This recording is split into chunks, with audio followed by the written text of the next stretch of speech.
Dan kesan Umi kepada teman-teman yang sudah terlahir menjadi seorang muslim, bersyukurlah, berbahagialah, dan pertahankan nikmat Islam itu. Karena nikmat iman Islam menurut Umi adalah nikmat yang terindah. Dan hidayah itu bukan hanya milik orang non-muslim, tetapi orang muslim juga.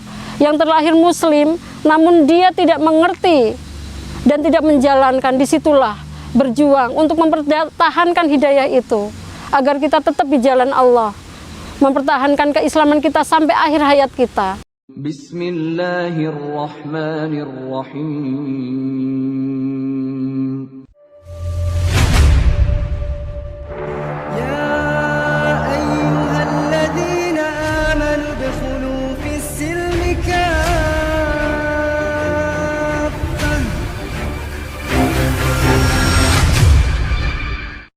Dukung dakwah Ngaji Cerdas dengan membeli produk-produk dari Cinta Kurma, menyediakan berbagai macam kurma, dijamin keasliannya.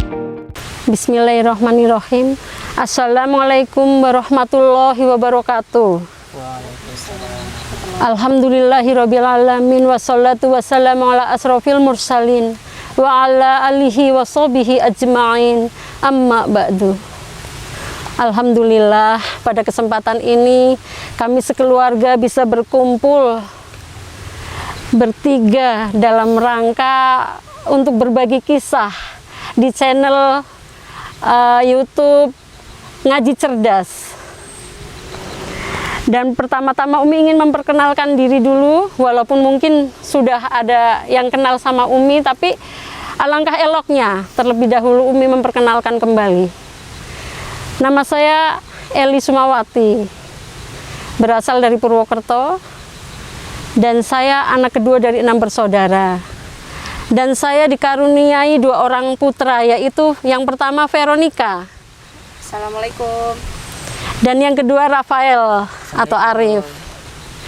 Alhamdulillah, Allah memberikan saya anak-anak yang soleh dan soleha, anak-anak yang sehat, yang setiap harinya Umi kemana-mana bersama mereka. Dari sejak Umi hijrah, pindah dari Ambon Tual, Maluku Tenggara, hingga saat ini keseharian kami selalu insya Allah bertiga. Kemanapun bertiga, kegiatan apapun bertiga, kecuali mereka aktivitas kuliah atau sekolah. Dan keseharian Umi bersama anak-anak sebelum dulu masuk Islam, itu kita waktu itu sebelum masuk Islam kebanyakan di Ambon, Maluku Tenggara, khususnya khususnya di Kota Tual. Itu memang keseharian kita masih Katolik. Dan kita menghabiskan waktu kurang lebih 20 tahun di sana. Kita selayaknya seorang Nasrani, kita tiap minggu ke gereja, terus beraktivitas seperti kebanyakan orang Nasrani, kebanyakan orang di masyarakat juga. Kita melakukan aktivitas ya, pekerjaan sehari-hari, kegiatan sehari-hari. Dan kita juga kembali pada saat hijrah tahun 2012 kita ke Purwokerto, melanjutkan lagi ke Bekasi.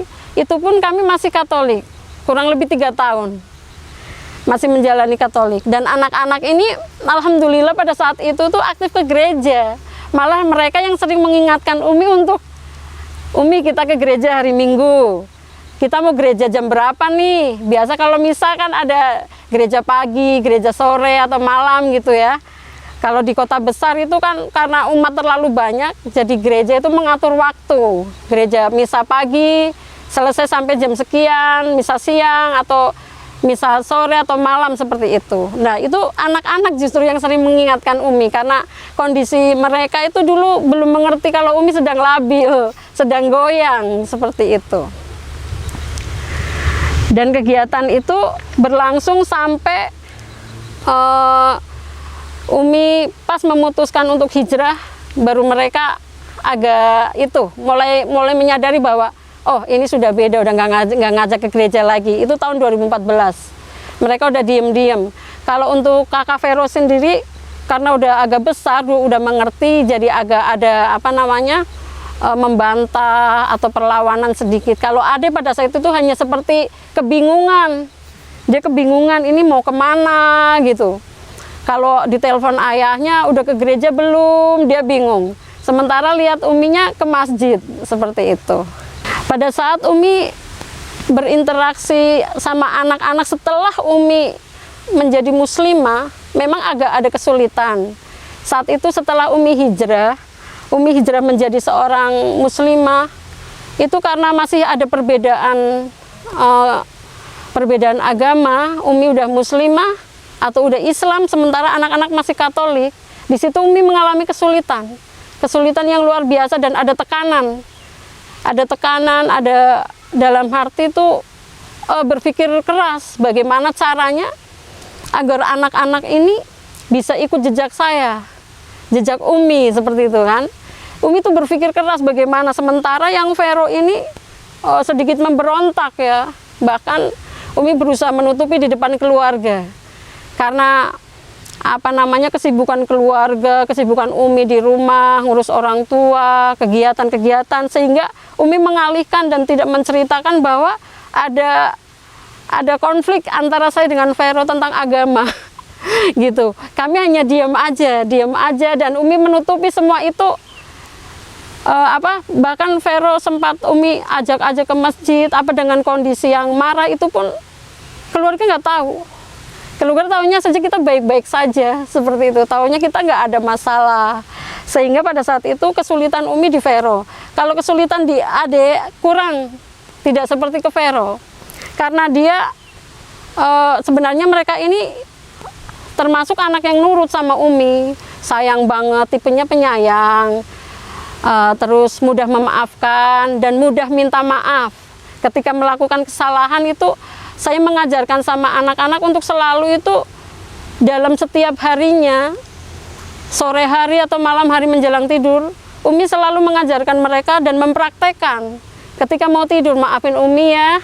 Kalau Umi sepanjang hari ini ngelakuin kesalahan, kalau Umi sepanjang hari ini marah sama kakak, sama adik, itu Umi praktekkan seperti itu. Sehingga mereka itu mengikuti dengan cara ketika mereka melakukan kesalahan, siang harinya mungkin mereka masih egois, masih keras. Tapi kalau udah adem, Umi maaf ya, gitu seperti itu. Maaf ya tadi adik udah nakal, tadi kakak udah bandel. Itu jadi komunikasi itu memang bersumber atau dari Umi sendiri, pemikiran Umi. Umi bagaimana caranya anak-anak ini tumbuh menjadi anak-anak yang peka, anak-anak yang cerdas, anak-anak yang tanggap ketika menghadapi Uminya tuh sudah punya pikiran atau beban seperti itu. Makanya Umi selalu dalam kesulitan Umi, dalam pemikiran Umi meluangkan waktu untuk mereka selalu minta maaf ke anak-anak. Pada saat itu masih beda agama. Tapi Umi selalu mempraktekkan seperti itu. Dan kalau mereka pulang sekolah, nomor satu yang Umi tanya, selamat siang, udah pulang ya, gimana sekolah hari ini? Capek nggak? Ada cerita apa? Terus ada masalah apa di sekolah sama teman-teman gimana gitu. Itu Umi hampir tiap hari kalau pulang sekolah itu misalnya di depan adik, saudara, Umi nggak ngomong apa-apa. Tapi ketika masuk kamar, itu Umi selalu biasakan menjemput mereka seperti itu. Mereka capek, pulang sekolah capek nih, Umi selalu berusaha sabar. Kadang-kadang kan namanya anak-anak lempar tas kiri kanan kan capek pulang sekolah. Umi berusaha sabar, berusaha bahwa itulah anak-anak, dunia anak-anak yang belum paham. Dan makanya Umi selalu mengajarkan dan mempraktekkan, selalu mengajak mereka untuk selalu berinteraksi. Itu penting sekali, komunikasi. Sehingga Umi selalu menyampaikan ke anak-anak bahwa apa yang kita tanam itu kelak akan kita tuai hasilnya, kita panen. Sehingga kalau kita melakukan kebaikan dari sekarang, nanti hasilnya kita panen di masa yang akan datang, mau di dunia ataupun di akhirat. Demikian juga kalau adik atau kakak bersikap tidak baik sama Umi, Umi nggak balas karena Umi sayang sama kalian. Umi nggak akan marah semarah-marahnya Umi masih sayang. Tapi ingat, kasihan kalian nanti di masa yang akan datang, karena apa yang kita tanam itu nanti kalian akan menuai hasilnya di kemudian hari. Kan Umi nggak ingin adik sama kakak seperti itu. Nah, itu Umi selalu memberikan pemahaman, memberikan arahan sama anak-anak. Sehingga Umi bekerja keras bagaimana Umi memberikan contoh ketika Umi udah menjadi seorang muslimah. Muslimah yang Umi harapkan bukan hanya Islam KTP saja, tapi bisa membawa anak-anak Umi. Umi pingin kehidupan Umi yang selalu bertiga ini kelak di surga pun sama-sama. Kita bertemu sama-sama, bukan hanya di dunia saja, bukan hanya di rumah saja. Makanya Umi selalu, saking Umi pingin jadi orang baik dan menanamkan kebaikan sama kalian, sama keluarga, sama masyarakat, Umi selalu cari ilmu dengan mengikuti kajian di mana-mana. Itu cara-cara Umi untuk memperoleh ilmu itu. Apalagi zaman era sekarang ya, medsos, banyak sekali kajian-kajian. Itu ilmu yang bermanfaat, yang kita peroleh gratis tanpa membayar. Makanya kalau kita tidak ambil ilmu itu, kita tidak baca, rugi sekali. Itu menurut Umi seperti itu. Kita di rumah tiduran, ada WA masuk kajian ilmu-ilmu bermanfaat tentang kehidupan di akhirat nanti, tentang Quran surah, ayat berapa, Quran surat apa. Itu kalau kita lewatkan, Masya Allah, Subhanallah, itu rugi sekali, nak.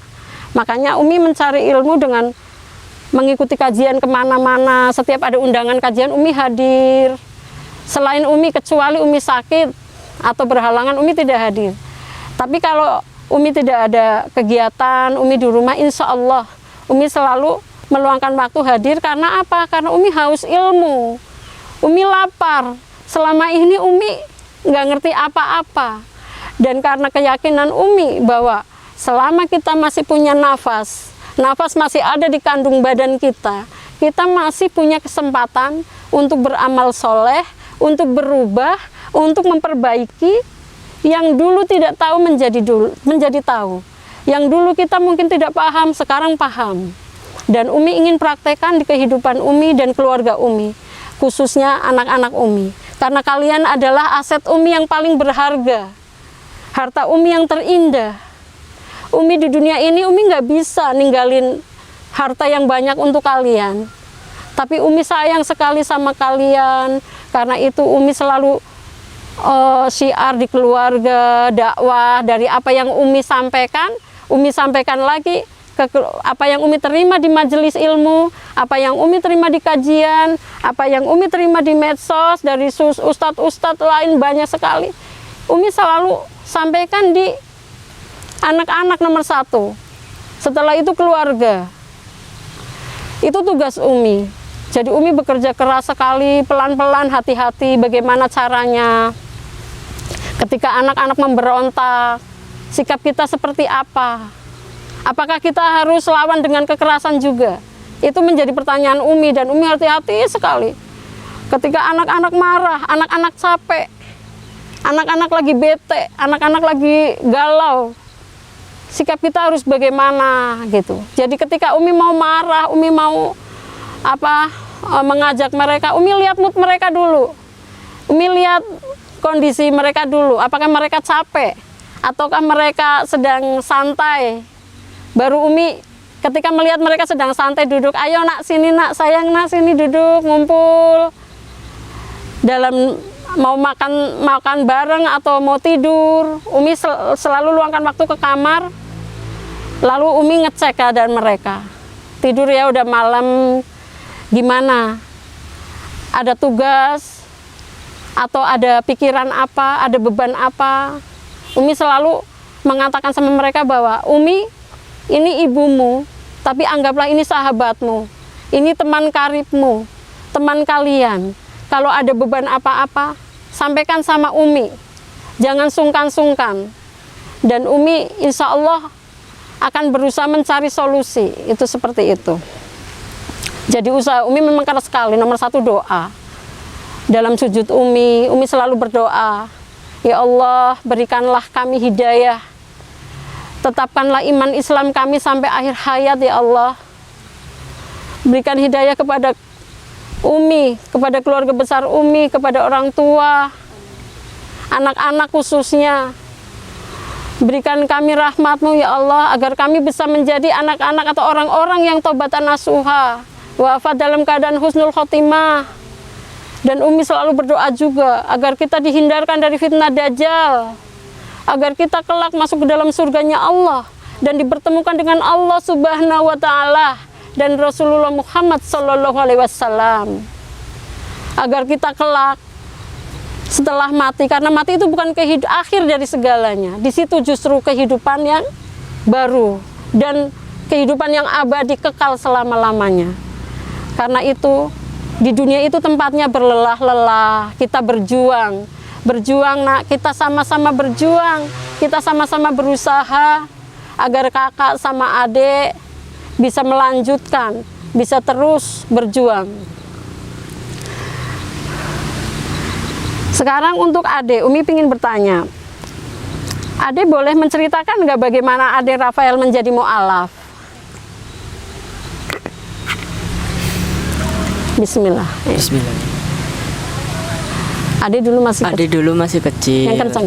Adik dulu masih kecil, nggak tahu apa-apa. Terus tiba-tiba Umi udah pulang pakai kerudung, pakai baju gamis gitu. Nggak tahu kenapa gitu. Kan tanya-tanya ke kakak, kok bisa Umi pakai kayak gitu? Jadinya malu gitu.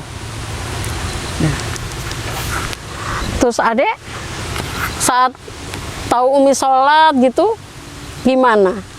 Kaget aja.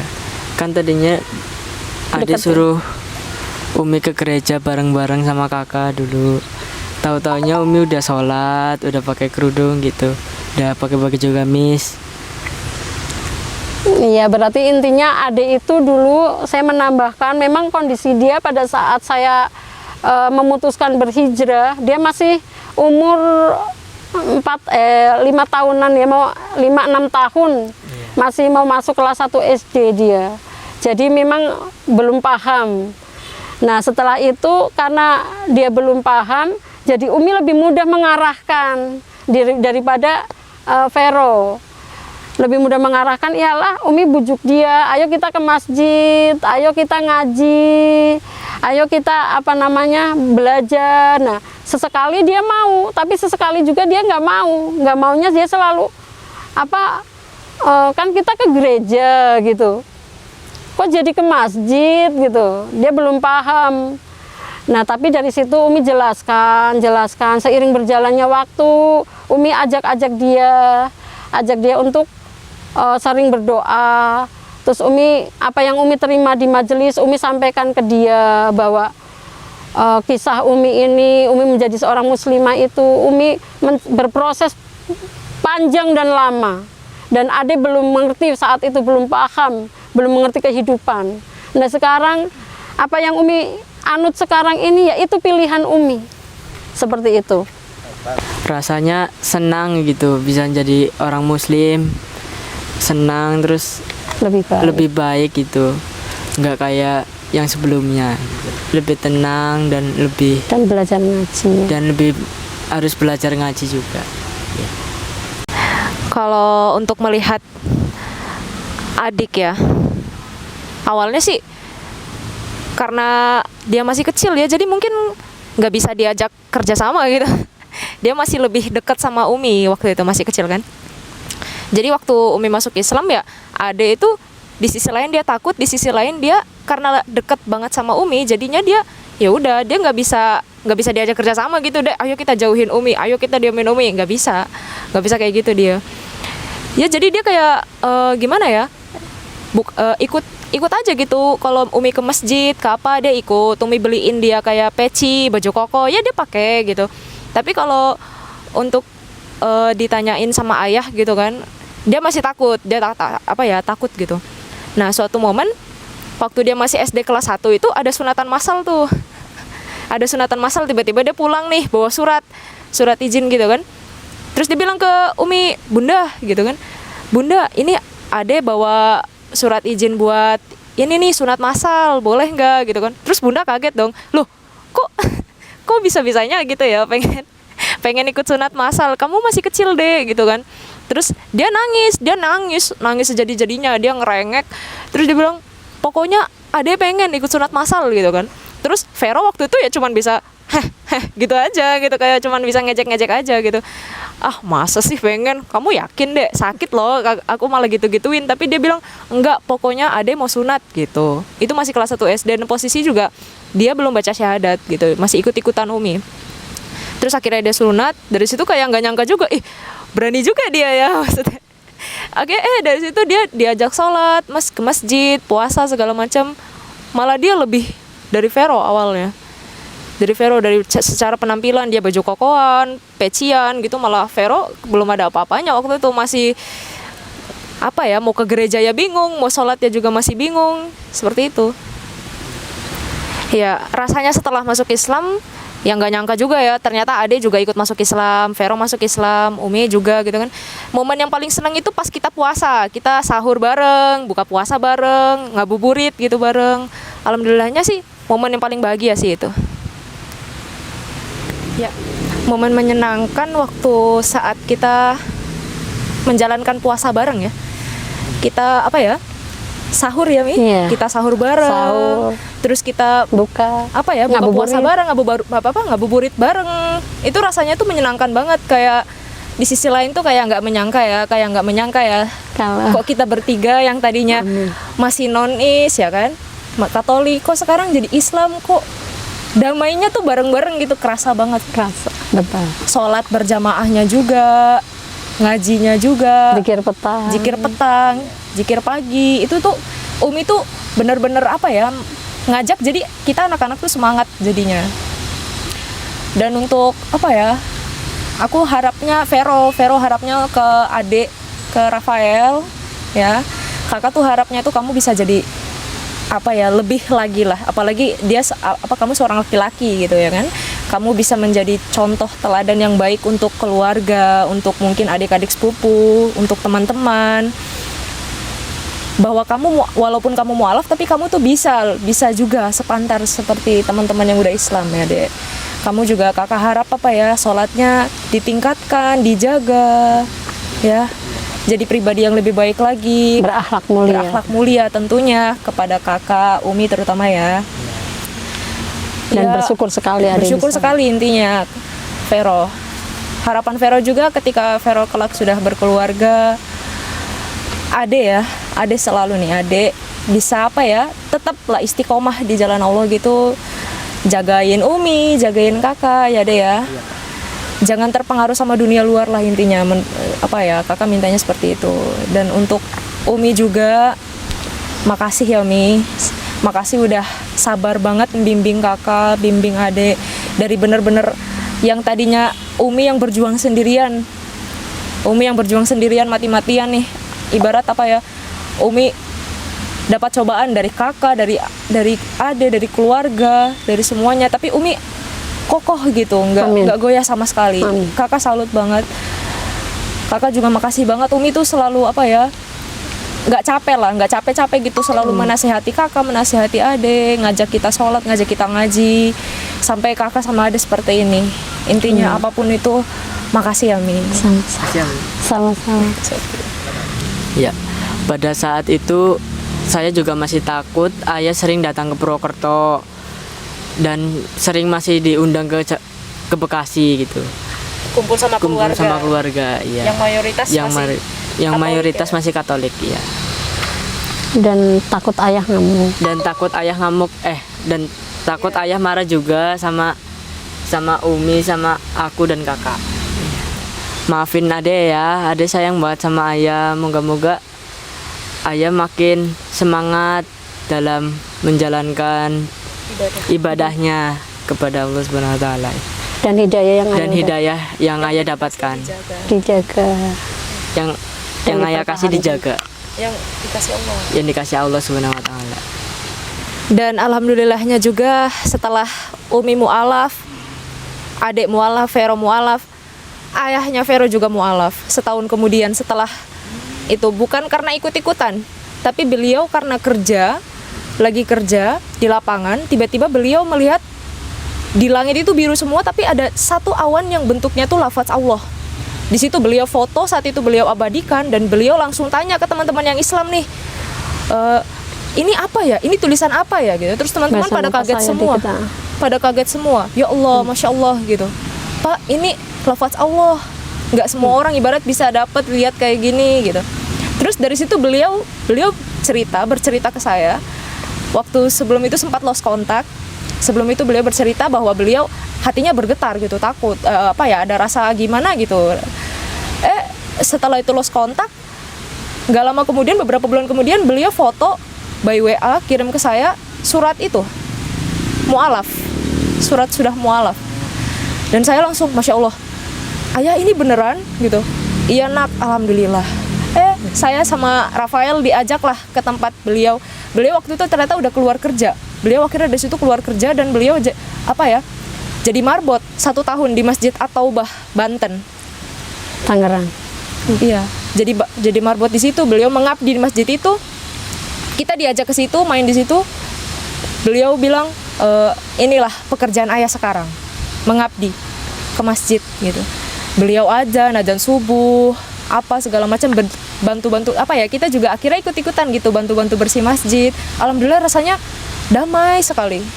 Kayak nggak nyangka juga, beliau kan tadinya orangnya keras banget ya Mi, keras banget Dan tidak punya pendirian. Kok semenjak beliau masuk Islam kok jadi kayak tertata gitu hidupnya, kayak gitu. Alhamdulillah, dengan diawalinya saya bersahadat dan menentukan pilihan untuk menjadi seorang muslimah, saya berhasil.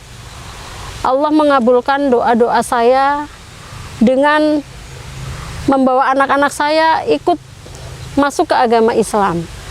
Dan saya juga berhasil membawa ibu saya untuk bersahadat dan mengenal Islam, yang tadinya betul-betul jauh dari Islam. Dan alhamdulillah sudah belajar sholat 5 waktu setiap hari.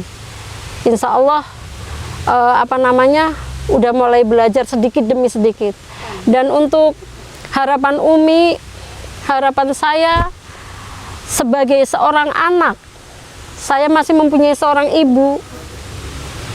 Saya ingin minta maaf sebenarnya sama ibu saya.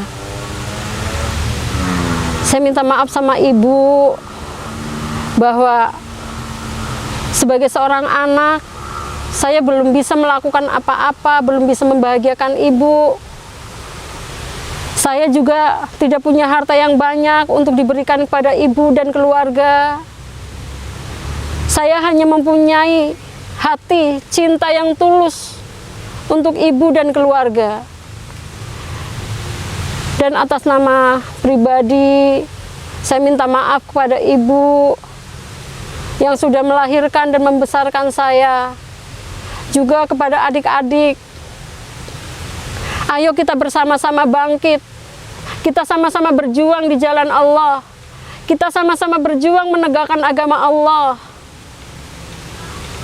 Belajar dari sekarang. Selama masih ada nafas di kandung badan, selama kita masih diberi nafas oleh Allah, masih ada kesempatan. Dan apabila mungkin selama ini kakak kurang atau Mbak Eli ini kurang dianggap sayang kepada keluarga, sebenarnya itu salah besar. Karena sejatinya saya sangat sayang sekali sama ibu dan adik-adik serta anak-anak saya ini. Dan janganlah dianggap kasih sayang atau cinta itu dinilai dari identik dengan harta atau dunia, karena memang saya tidak bisa memberikan apa-apa untuk keluarga. Saya hanya bisa mendoakan, berdoa untuk ibu. Semoga ibu sehat selalu. Di sisa umurnya menjadi umur yang berkah, barokah. Allah mengampuni dosa-dosanya, mengampuni dosa-dosa kita semua. Dan kita sama-sama belajar untuk menjadi yang lebih baik. Dan harapan Umi untuk anak-anak, semoga anak-anak Umi ini menjadi anak-anak yang soleh dan soleha, menjadi anak-anak yang berakhlak mulia, menjadi anak-anak yang mau berjuang terus di jalan Allah, menegakkan agama Allah, dan sehingga kalian menjadi anak-anak yang sukses dunia dan akhirat, selamat di dunia dan di akhirat, dan kita kelak berkumpul kembali di surganya Allah. Amin, amin, amin ya rabbal alamin. Ya, kesan-pesan Vero untuk teman-teman di luar sana yang udah ditakdirkan lahir sebagai seorang muslimah. Semoga selalu istiqomah ya teman-teman, selalu di jalan Allah, tetap semangat, karena kami yang mu'alaf insya Allah akan selalu istiqomah juga. Semoga kita semua tetap selalu menjadi saudara seiman til jannah, amin ya Allah ya rabbal alamin. Dan pesan dan kesan Umi kepada teman-teman yang sudah terlahir menjadi seorang muslim, bersyukurlah, berbahagialah, dan pertahankan nikmat Islam itu, karena nikmat iman Islam menurut Umi adalah nikmat yang terindah. Dan hidayah itu bukan hanya milik orang non-muslim, tetapi orang muslim juga yang terlahir muslim namun dia tidak mengerti dan tidak menjalankan. Disitulah berjuang untuk mempertahankan hidayah itu agar kita tetap di jalan Allah, mempertahankan keislaman kita sampai akhir hayat kita. Dan untuk yang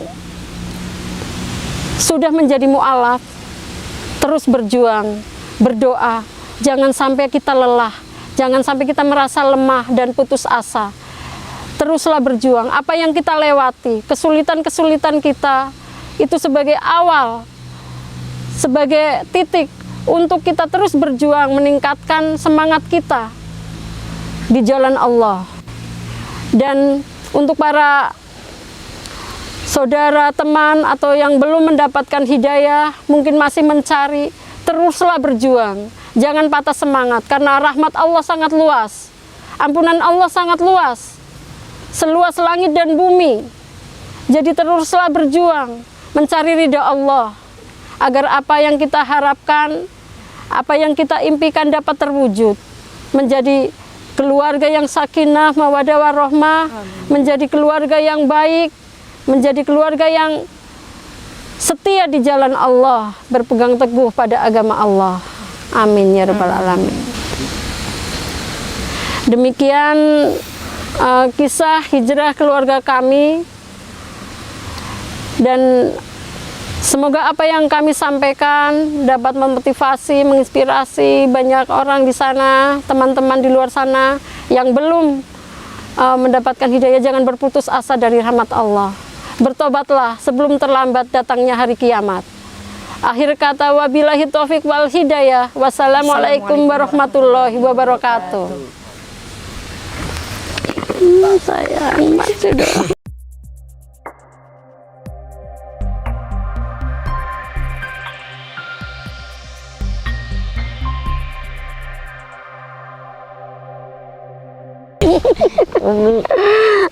Sayang.